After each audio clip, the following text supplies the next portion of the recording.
أمة قانتا لله حنيفا ولم يك من المشركين شاكرا لأنعمه اجتباه وهداه إلى صراط مستقيم وآتيناه في الدنيا حسنة وإنه في الآخرة لمن الصالحين ثم أوحينا إليك أن اتبع ملة إبراهيم حنيفا وما كان من المشركين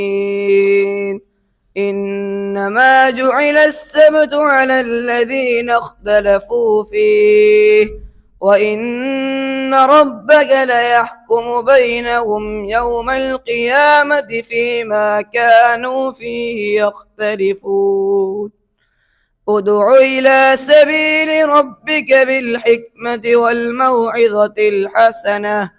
وجادلهم بالتي هي أحسن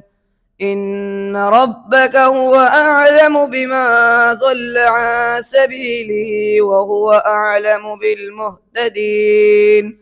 وإن عاقبتم فعاقبوا بمثل ما عوقبتم به ولئن صبرتم لهو خير للصابرين واصبر وما صبرك إلا بالله ولا تحزن عليهم ولا تك في ضيق مما يمكرون إن الله مع الذين اتقوا والذين هم